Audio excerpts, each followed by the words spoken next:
Hello, Miami. This is 305 Sports Now, your home podcast for all things Miami sports related. I am Will, and joining me today is the 305 Fights TV champion. I can honestly say the champ is here, Mr. Christian Esquilin. Christian, how you doing?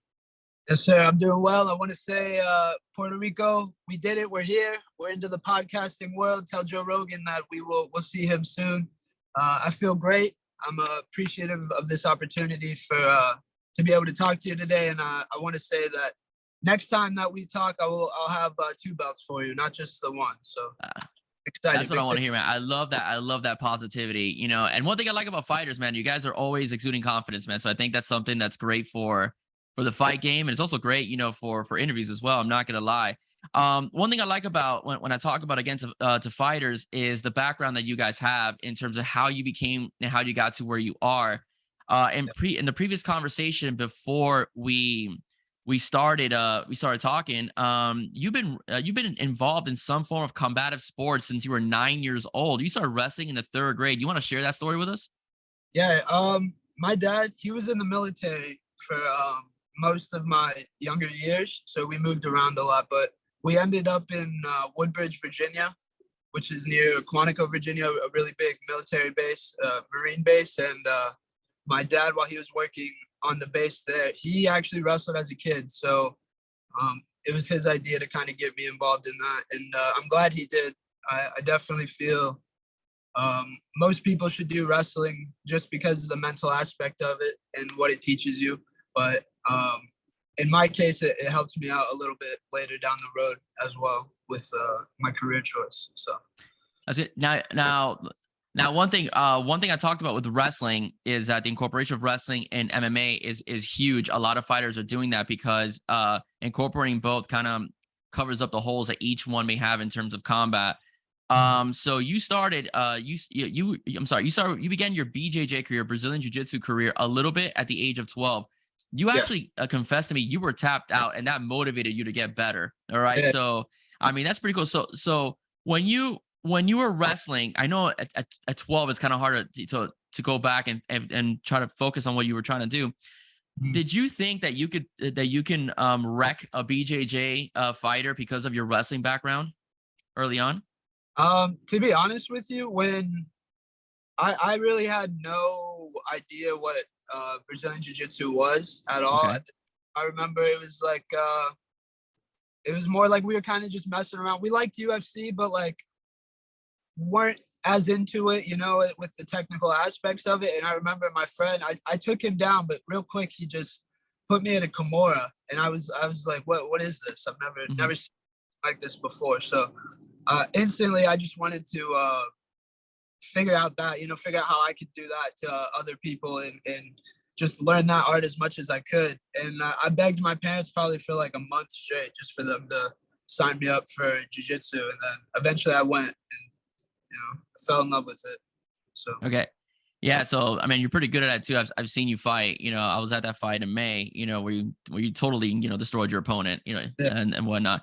And then you went back to wrestling. Okay. You wrestled in high school, you built a dynasty from 10th to 12th grade.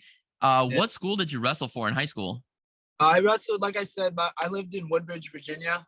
And Okay. That's where so I wrestled for a school called Potomac Senior High School. Shout out to them. Shout out the wrestling team, all the sports teams over there. But I wrestled for them under the coach, Ryan Swanson, great friend, great mentor of mine. He taught me a lot, taught me most of what I know, most of my base for wrestling. And we when I first got there as a freshman, we were like a bottom of the barrel team. We'd go to like some mid-level tournaments and do all right. But then, like I said, Coach Swanson really instilled the point of hard work and drive to all of us. Even though we were young, we somehow figured it out, and we managed to become I think best team in the state. I want to say 2 years in a row, something like that. So. Yeah. No, go ahead. I'm sorry. Go ahead. No. It was just cool to be a part of that experience because I was, like I said, I wasn't taking wrestling as serious at the time, but I've always really felt pretty hard into whatever it is that I was interested in. And at that time, wrestling really interested me. So I'm glad now I still have that experience for just that knowledge and that training for when I fight now. So. But it's interesting though because you're a part of a dynasty in wrestling, but your scholarship into college was lacrosse, if I'm not mistaken, correct? Yeah. So I like lacrosse. I don't really know what drew me to lacrosse, but when I started high school as a freshman, I knew I wanted to play lacrosse, and the team I played for, it was the Potomac high school team.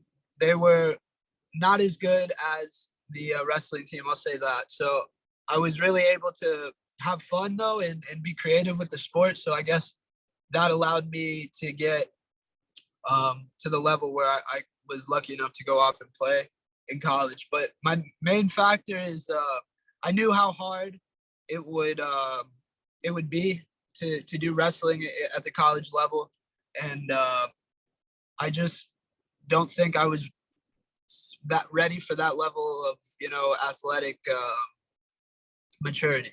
So I decided to play lacrosse, and lacrosse was good. I met some good people, some friends that I still have to this day. But ultimately, I just didn't see myself going anywhere with either lacrosse or the school that I was going to. So that's kind of when I started thinking about what I wanted to do with my life. And that's when MMA came into play.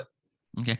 Is that when you decided to go from Virginia, and move down to Palm Beach and start boxing? Is that more when you started the transition? Yeah, kind of give or take. The school I went to was in West Palm Beach. It was like right across the street actually from Palm Beach boxing. And I'd gone there for, I want to say a year and a half, maybe a year. And then I think my friends and I had always we'd go out for the pay-per-views or watch the fight nights at our house or whatever the deal was. So we were always into it. And then I just kind of didn't really decide how serious I wanted to be with it, but I started picking it back up again. And yeah, that's kind of the decision or going to Palm Beach boxing helped me with my decision to decide to take MMA seriously and start full time. Okay.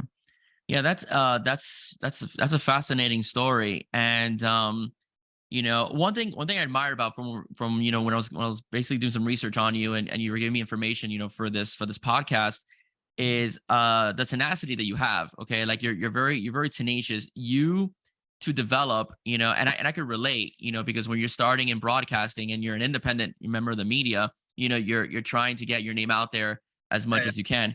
You DM'd everybody and their mother, to get attention. Okay. Can you elaborate to us whom exactly you tried reaching out to, if you want to give out those names or organizations that you reached out to? Yeah, I'll tell them here, so in a couple of years they can hear this and regret that they never answered me.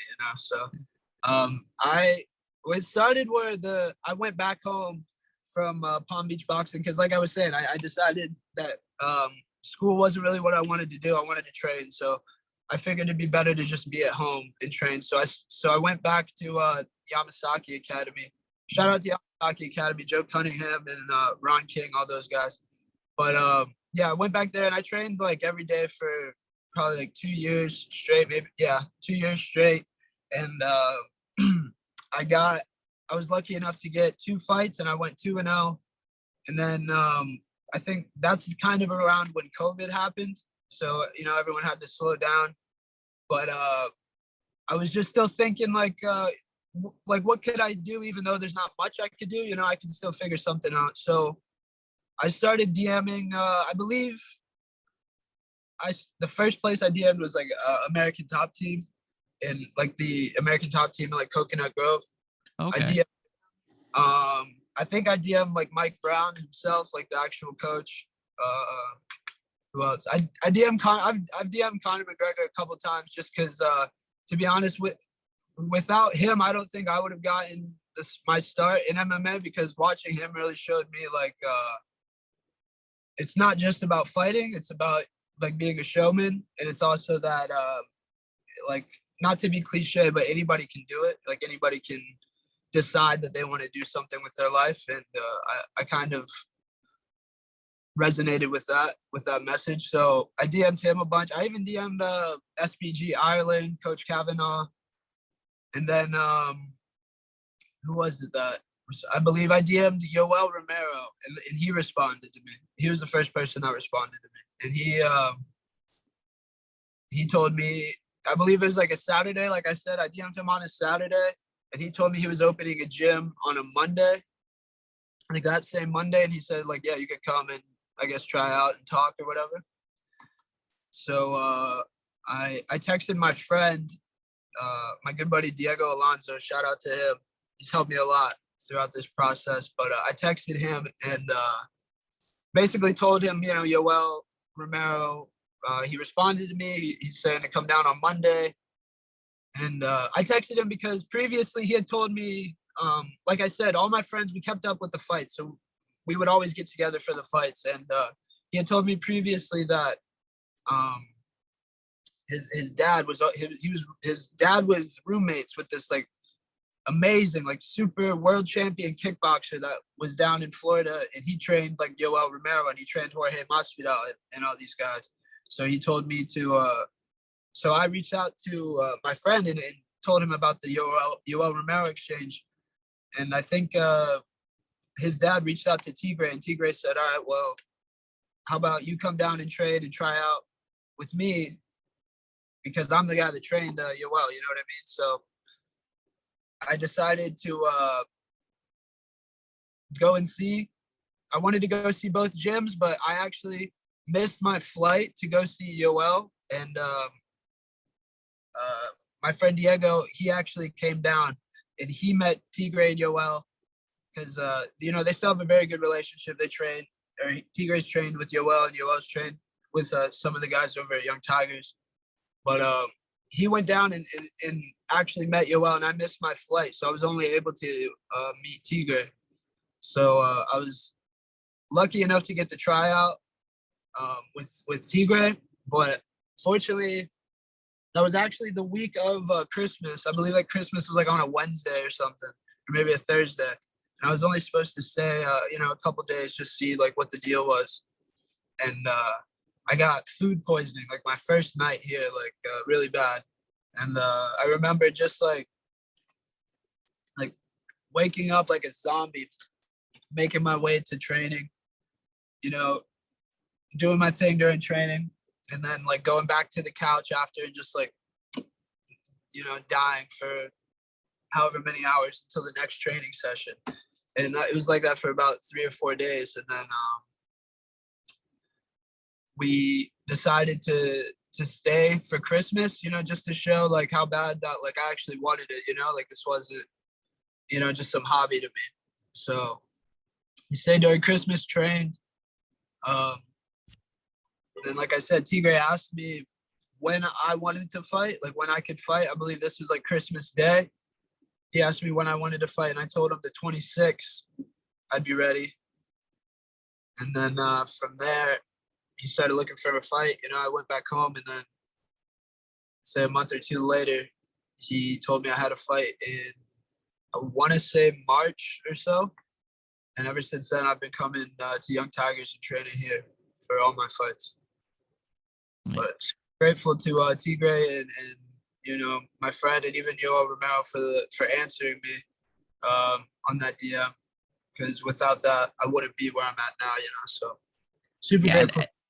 No, I mean that's incredible. Yoel also must get a lot of DMs. So the fact that he responded to you, you know, says a lot about his character, and the fact he wants to help, you know, young fighters in the fight game, you know, develop and become, you know, successes, you know, which I think is very important, you know, to keep the sport going as well and keep the sport alive, you know, for generations to come. So I mean, my hat goes off to the fact that you was able to do that, because I'm saying, he must get a lot of DMs because he's not exactly an unknown fighter, you know, to say the least. Tigre as well. Going back to your food poisoning a little bit, you said you were sick for 3 or 4 days. What did Tigre do to make sure that you didn't overtrain while you were sick? Tigre, if you can ask most of the guys in the gym. Tigre's he's like a dad to all of us. You know, he's very protective of all his fighters, and he's watching. Like if anybody even had touched me a little bit too hard or hit me a little bit too hard, he would step in and be like, "Hey man, like relax." So it's good. It's really regimented. We have our training sessions. We have basically 3 a day, but broken up into 2 sessions, and it's really just if you can't go full capacity, then you're doing flow work, or you're doing something on the bag. It's really just kind of taking it day by day. But I wanted to prove it. It wasn't about showing that necessarily only about showing how good I was, but it was about showing like I could withstand whatever was thrown at me. So there were some times where I had to just kind of push through, like throw up in the trash can and then run right back, act like nothing happened. But like I said, I'm grateful for all of it, because even during the experience, it made me super appreciative and like really think about, like, is this what I want to do? Like, is this like really what I should be doing? And obviously it is. So I wouldn't change anything. Well, we're glad that you decided to keep going, because, like I said, you're a very good fighter, and like I said, I enjoyed the fight in May, over in La Pequeña Habana, like we like to call it here, in here in Miami. How did you link up with 305 Fights? I know you had a fight. Was that with 305 Fights, or how did you link up? Like I know Elio is always looking for young talent, to market, for his promotion, and Elio's a very good guy. I've known the Tarago family for years. So how exactly that happened between you and Elio? Well, they've 305 has always had a good relationship with Young Tigers, and had a bunch of guys in the past, like Giovanni Gomez. It's one of my like closest training partners. Shout out to Gio. The Salvaje Sammy. Shout out to him as well. He's a 305 Fights 125 champion. All those guys, they fought for 305, and throughout the, I guess, time that I've been here, 305 has come and done like video segments and stuff like that. And I remember before my first fight, I was actually fighting with Rise, and before my first fight, they came to interview like Gio and Sammy for their fight, and they interviewed me by chance. So I was lucky enough for them to interview me then. But the way I guess got the opportunity to fight for the 155 title is so Tigre he'll just let me know like when I have a fight, or if I have a fight, like maybe 4 to 6 weeks out, and then we'll start training hard. But I believe he told me he said, "Do you want to fight for the 155 belt?" I think it was like 2 weeks, and it was against Israel Hernandez, and I think I'd seen him a few times before. So I mean, there's nobody that he would have said that would have made any type of hairs on my body stand up. But I decided, yeah, it's a cool opportunity. Just be able to go take the belt, and then see what really happens. I'm not really too worried. I don't have a definite like steps to my plan. I just have a general idea, right? So this opportunity came up, and I thought it was cool to go fight for the 155 belt. Won that, and then everyone was saying, "Well, you're not a champ until you defend it." So I had to defend it. Did that, and then from the start, I've always wanted to be like a double weight, or even I want to be the 3-weight champion. I'm just trying to think what weights I can do it, but that's been my goal from the start, is never to just be like a singular champion. I wanted to hold like 2 belts, 3 belts. So it's mainly just, like I said, grateful for 305 to give me the opportunity, but it's still not done yet. I still have to take the belt, but like I said, I'm excited for the opportunity. Yeah, well, if you want to catch Christian, in action, September 3rd, Yes, sir. in Little Havana at the Manual Art Time Theater, I Yes, sir. recommend you guys go, because 305 Fights does put on a good show, and they have a little bit of everything for everybody. So Christian will be fighting, for the championship that very night. Okay. Christian, can you tell us a little bit about your opponent that you'll be facing on September 3rd? He's a dead man walking. He's uh, I I haven't seen too much from him. I saw 305 posted a whatever highlight reel or something of him from a year or so ago, and he was fighting at 170. So I'm expecting him to he's gonna be strong and he's gonna try to execute what he's learned, but it does not phase me. I am adamant in what I do, and I know that any man they place in front of me in that octagon will not make it out with the same mindset afterwards. So I'm excited for the fight. I feel it'll be a very entertaining fight, and been waiting to show my skill set off.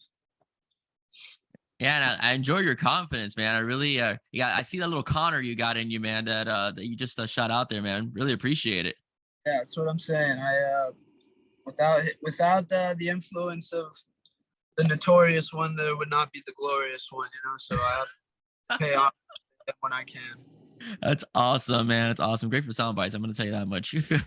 I'll make sure when I on social media when I do the short clip, the dead man walking line is the one that's in there. so what I really so what I really enjoyed. Okay, so one of the things I like about you in terms of your social media is kind of like your marketing. Your dad, Jose Esquilin is one heck of a photographer. Is he fully in charge of your marketing and your digital media, or do you work with other people? Because your dad is, if you guys want to look him up, just go on social media, whether it's Instagram or Facebook, and look up Jose Esquilin Photography. Do a little shout out to your dad. Yeah. So I mean, he does really good work. He has really good promotions for Christian. Is he totally in charge, or do you work with other people? No, so my dad, he's not the only, I guess, creator of stuff for me, but he's definitely the main person and my number one. If he can't do it, then maybe I'll see if someone else can, or if it's easier for somebody else to do it, then maybe. But 9 times out of 10, I not just me, I think anybody should use Jose Esquilin Photography. But no, it's really cool because we're both super creative minded, but almost in like different ways. So it's a really unique partnership because my dad, he'll see things in a picture that I won't see and vice versa. So we're able to come together and kind of make something that's like super cool. And then also it helps when like I also know what type of, I guess, image I want to put out there. So I know I don't just want like any whatever random edit. Like I know the exact kind of idea and what it is. I'm very, I guess, particular about that because I do understand like that side of the MMA game is just as important, or is becoming just as important as like the fighting. Like having people find out who you even are. So I work with my dad, and my dad is the best. There's no one better that is able to help me put my image out there, and not just my image. He's helped tons of other fighters. He's done pictures for Baboon, for Tyler Goodjohn, other guys from 305, Rise. Yeah, he's done a lot of great work, and you'll be seeing him with the UFC press pass soon. I need a few more years to get there. So, but I'm very grateful for him as well. Everybody. Yeah, I mean, everybody starts somewhere, and I know some of the guys in 305 are gonna make it to the UFC or Bellator, real soon because you guys are just talented. Like from yourself to Brian, to I guess Ronaldo Bravo. Who I nicknamed him here Mr. 6 Seconds. Because he just knocked out that guy that night. And Elio runs a good ship. As well. So I know you guys, are gonna make it real far. Okay. Christian, thank you so much for joining us today. I really appreciate your time. I know you just got out of training and you're taking the time to talk to us over here at 305 Sports Now. If you want to see Christian fight, I highly recommend, I'm going to put the link down on YouTube. If you Okay. want to see Christian fight, in general, please get your tickets at 305 Fights TV. All right. Enter the 305 Fights. It's pretty much is the main theme of that night, September 3rd at the Manual Art Time Center. Please go to that fight or subscribe, and you can get it on internet as well. Christian, thank you so much for joining us. Once again, I am Will. If you like what you heard, please do not forget to download on Spotify, Anchor, Google, Apple, where you get your podcasts. Okay. Or also, if you want to become part of our Facebook family, please go to 305 Sports Now Facebook, hit that like button, and you are a member of our family, right? All right. Once again, for everybody, I am Will, and for Christian Esquilin, have a good day, be safe, and God bless. See you soon.